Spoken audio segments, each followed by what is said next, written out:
Saudara-saudara, para bapak dan ibu, juga para tamu undangan yang saya tidak sebut satu persatu, senang sekali kita berjumpa dalam kesempatan ini. Apalagi kita akan membahas satu tema yang sangat umum, sangat universal, yang dialami oleh siapapun juga, yaitu gagal dan sukses.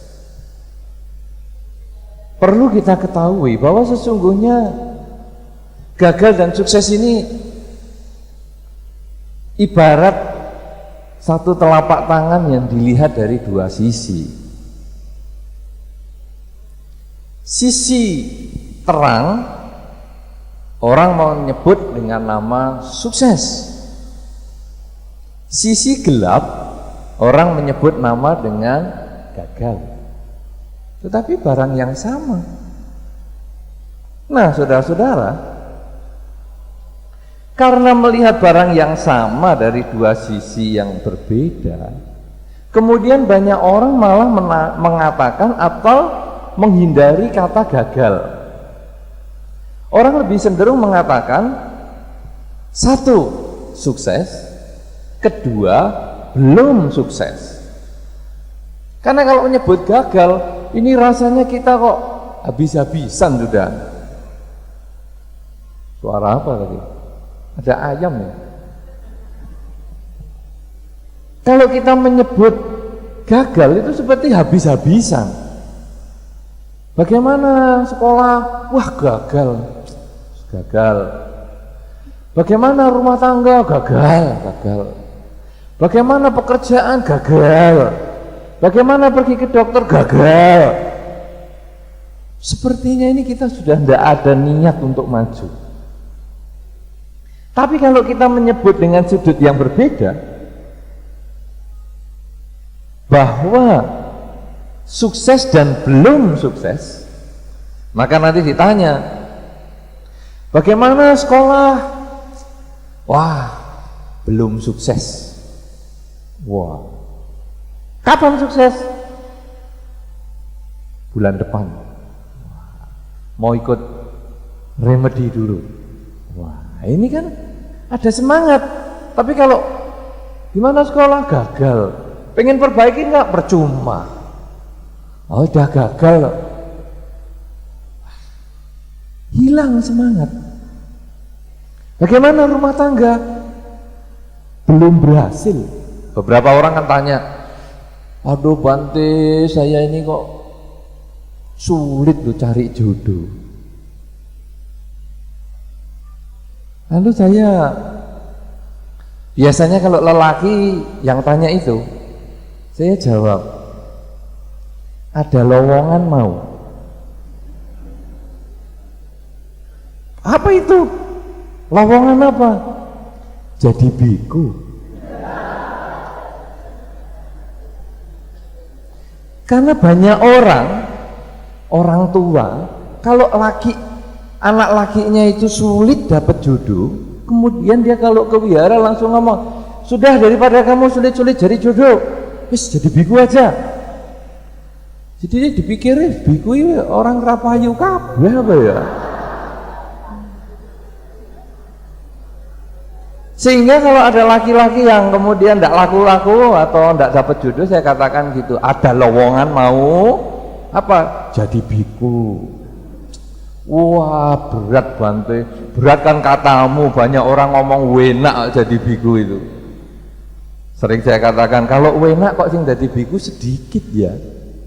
Nah, tapi itulah, kalau perempuan kemudian ngomong, aduh Bante, saya kalau belum dapat jodoh Bante. Wah, kalau perempuan ini lalu saya memikir beberapa hal. Nomor satu, dia tanya sungguhan.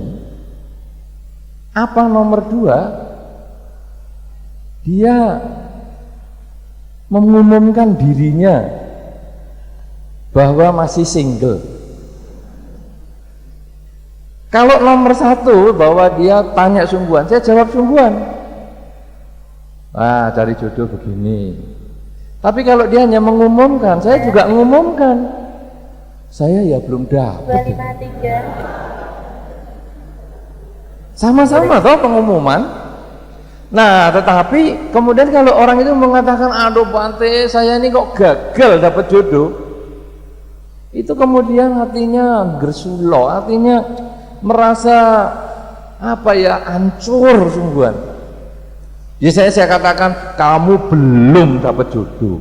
Loh Bante, saya sudah 40 tahun loh Bante, saya kok belum dapat jodoh kok 40 tahun loh Bante. Iya belum. Lah waktu itu saya umur 30 katanya Bante ya belum dapat. Terus sekarang 40 ya belum. Lah nanti 50 ya belum, 60 ya belum. Memang belum dapat. Paling tidak dalam kehidupan ini.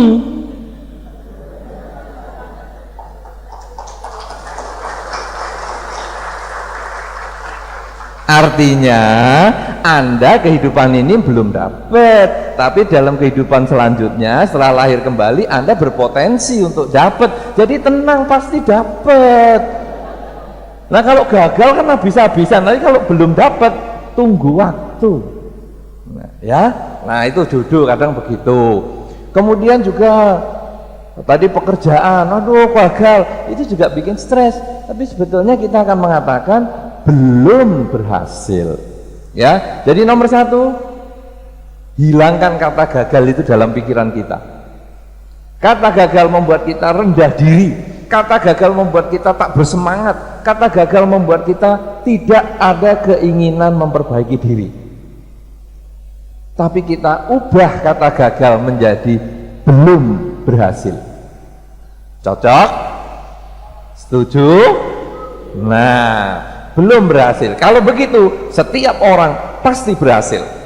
Tinggal waktunya kapan. Tapi pasti berhasil kan? Nah, satu waktu, dua usaha. Anda harus usaha dengan keras. Kalau usahanya keras, mungkin dalam waktu singkat tercapai. Usaha yang keras belum tercapai, tentu membutuhkan waktu yang lebih panjang. Nah, saudara, sekarang kalau usaha yang keras, usaha apa itu yang harus kita lakukan supaya kita berhasil? Ada beberapa cara supaya kita bisa berhasil. Nomor satu, agar kita berhasil, usaha yang paling penting adalah mengembangkan pergaulan. Pergaulan ini sangat penting. Kemana Anda bergaul, ke situ Anda terbawa. Di dalam Dhamma disampaikan, kertas untuk membungkus wewangian, kertasnya akan bau harum. Daun untuk membungkus daging busuk, daun ini pun bau busuk. Kemana kita pergi, kemana kita bergaul, kita akan terbawa lingkungan. Kalau kita ingin berhasil, kita perlu bergaul pada mereka-mereka yang sudah sukses, yang sudah berhasil. Anda yang kepingin pintar sekolahnya, bergaullah kepada orang yang memang pintar sekolah. Jangan malah bergaul kepada orang yang pintar main PlayStation. Nanti Anda tidak kepingin sekolah, malah kepingin main terus. Anda yang kepingin dapat jodoh, bergaullah kepada mereka yang enteng jodoh. Lah, dia kan sudah dapat, betul, dia sudah memilih satu. Tapi kan yang tidak terpilih kan bisa untuk Anda. Afkirannya kan boleh diambil, afalannya boleh diminta. Lah dia tuh tiap bulan ganti pacar, tapi kan pasangan hidupnya cuma satu. Lah yang lain itu kan, wah si A itu baik loh, cuman nggak jodoh sama aku, jadi sekarang untuk kamu aja. Loh lah lumayan. Kemudian Anda yang belum sukses di dalam pekerjaan atau apapun juga, Anda juga bergaul kepada mereka yang sudah sukses. Pergaulan tentu tidak harus kumpul antar manusia, kadang kita belajar dari buku, kadang kita mendengar dan lain-lain. Itu syaratnya. Nomor satu, kumpul dengan orangnya. Nomor dua, kita selain kumpul, kita ambil ilmunya, tanya-tanya. Gimana? Kamu kok bisa pinter sekolah tuh gimana? Oh ya karena aku belajar. Tapi ada beberapa orang pinter itu juga karena nggak belajar loh. Itu juga ada. Beberapa juara kelas ditanya, kamu belajar nggak? Enggak, aku ngawur-ngawur aja. Itu juga Anda perlu pelajari juga. Kenapa ngawur aja bisa? Kalau dia ngawur bisa, aku ngawur bisa nggak? Oh nggak bisa, berarti kita ilmunya lain. Nah ini kita lalu belajar, padahal kenapa dia kok ngawur aja bisa? Ternyata mungkin waktu di kelas dia mendengar dengan baik, dia mendengar dengan serius. Nah ini kita kemudian pelajari. Mereka-mereka yang tadi mungkin pinter berusaha sampai sukses, kemudian cari jodoh sukses, kita pelajari, dengarkan. Nah selain kita pelajari, kita jalani, tadi sudah saya sampaikan, usaha yang keras ini harus didukung dengan kebajikan, ya, perbuatan baik. Saudara-saudara tentu banyak melihat di dalam masyarakat orang yang kerjanya keras, dari muda kerjanya keras, dewasa kerjanya keras, sudah tua masih tetap keras, tapi tidak ada hasil. Pernah lihat? Sering. Wah ini dia. Semoga Anda di sini tidak ada yang ngalami ini. Wah ini kasihan sungguhan. Tapi kejadian ini, ada yang sampai belajar mati-matian. Wah, yang lain sudah pada main-main, dia masih belajar terus. Di kelas juga nilainya paling rendah. Ini ada. Ada yang sudah usaha cari pasangan hidup, sampai pergi ke perkumpulan mana saja, sudah kenal semua orang, grup apa saja, sampai umur lanjut pun belum punya pasangan hidup. Jadi kemudian orang ini mengatakan, aku sudah usaha, mana hasilnya?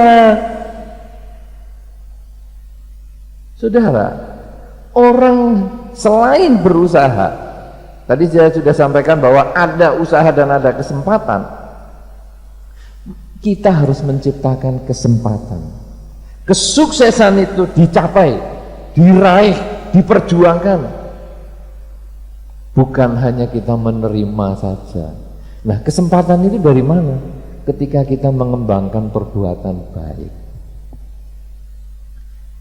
Kita supaya bisa berhasil, apa saja yang kita jalani, baik Anda sebagai pelajar, Anda sebagai berumah tangga, Anda sebagai pekerja, apapun profesi Anda, selain Anda mau berjuang dengan belajar dari mereka yang lebih sukses dari Anda juga perlu mengembangkan perbuatan baik. Perbuatan baik dengan pikiran Anda, perbuatan baik dengan ucapan Anda, perbuatan baik dengan perilaku Anda. Karena perbuatan baik inilah yang mendukung adanya kesempatan. Banyak sekali perbuatan baik dengan badan, ucapan, dan pikiran. Perbuatan badan, ketika melihat orang mengangkat barang berat, Anda bantu mengangkatkan, ini sudah perbuatan baik. Ketika melihat orang tua Anda datang, Anda membukakan pintu, itu adalah perbuatan baik. Ketika orang tua Anda akan membaca, kemudian Anda membantu mencarikan kacamata, itu adalah perbuatan baik. Jangan orang tua mau membaca, kacamata malah disembunyikan. Nanti orang tua tanya, loh mana nih kacamata? Loh mana? Tanya dong sama sang kacamata, di mana dia? Loh kacamata suruh ditanyain. Ini kan kita mestinya disiapkan. Orang tua mau jalan, sandalnya disiapkan. Jangan malah yang satu sandalnya di sini, yang satu disembunyikan. Jadi nanti orang tua tanya, "Le, sandalku ndi le?" "Mbok Pake." Takono karo sandale dhewe. Sandal ditanyain. Nah, kita sebetulnya perilaku baik itu sudah merupakan hal yang bagus. Sehingga kalau kita sekarang banyak melakukan kebaikan, banyak kesempatan untuk sukses. Nanti kita mau ulangan, ada orang yang bisa ngasih tahu, ini loh caranya, rumus ini jalannya gini, sehingga begitu besok kita ulangan bisa. Kita mau cari jodoh, kebetulan saya yang kasih tahu itu loh, ada orang yang di tengah perapatan, kok di tengah perapatan, yang pinggir perapatan itu loh, itu kok kayaknya anaknya baik tapi sendirian. Nah ini kan ada jalan. Orang yang mau sukses, ini loh dagangan ini kelihatannya nanti bulan depan bakal naik banyak ini. Ada yang nunjukkan. Ini karena kita melakukan perbuatan baik dengan badan. Perbuatan baik dengan ucapan juga sama. Kita sedang cangkruan, nongkrong di pinggir jalan. Kemudian ada orang tanya, mau cari rumahnya si A mana ya? Kalau Anda tahu, tunjukkan jalannya. Jangan malah dibelasuk-belasuk. Beberapa orang suka belasuk gitu, diputer sana. Oh cuman 2 belokan, kanan kiri kanan, sampai orangnya bingungnya karepe piye toh. Tapi inilah, padahal kalau kita ngasih tahu yang baik aja kan bisa.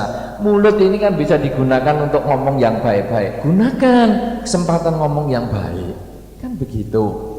Kemudian ada orang stres, kita nasihati yang baik. Ini adalah merupakan kesempatan kita berbuat baik dengan ucapan. Sehingga nanti ketika kita mengalami kesulitan di berbagai hal, belum sukses di berbagai hal, banyak kesempatan orang memberikan masukan kepada kita. Sehingga kesempatan sukses menjadi lebih banyak lagi. Kemudian yang paling sulit adalah pikiran. Anda duduk di sini, saya yakin baik-baik. Badan duduk manis.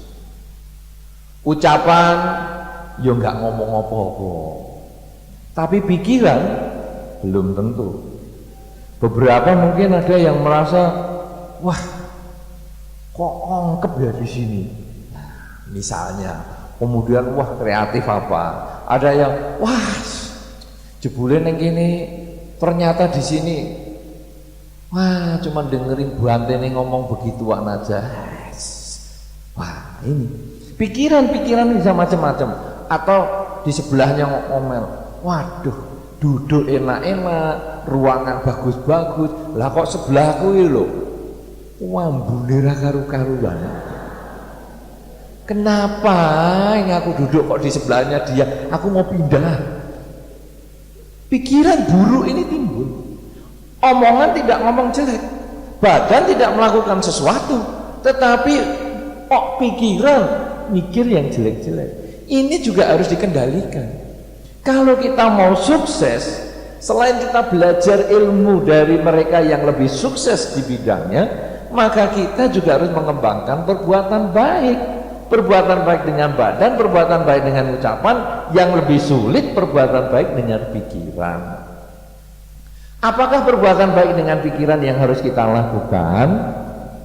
Anda sering-seringlah mengisi pikiran ini dengan kalimat semoga semua makhluk berbahagia. Ini minimal, ini kalimat yang umum. Tapi kalau Anda ingin mengisi dengan kalimat Anda masing-masing yang intinya atau tetap perbuatan baik, silahkan.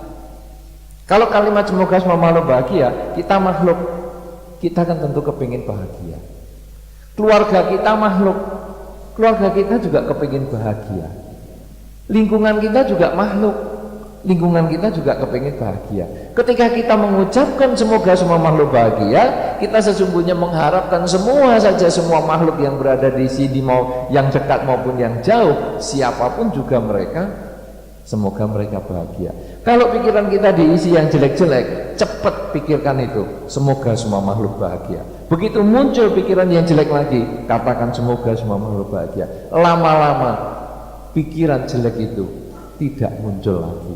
Kalau sudah demikian saudara, maka upaya kita berkumpul dengan mereka yang lebih sukses daripada kita, upaya kita belajar dari mereka, ngikuti cara mereka, plus ditambah dengan perbuatan baik kita lewat badan, lewat ucapan, dan lewat pikiran, itu yang membuka kesempatan seluas-luasnya untuk kita mencapai keberhasilan dari berbagai hal yang tadi dikatakan belum berhasil, belum sukses, yang itu semua nanti akhirnya akan bisa kita capai semua di dalam kehidupan ini juga. Tidak perlu lagi nunggu di kehidupan-kehidupan yang akan datang, tapi dengan menambah banyak perbuatan baik dan usaha kita, kebahagiaan, kesuksesan itu akan bisa kita capai dalam kehidupan ini juga.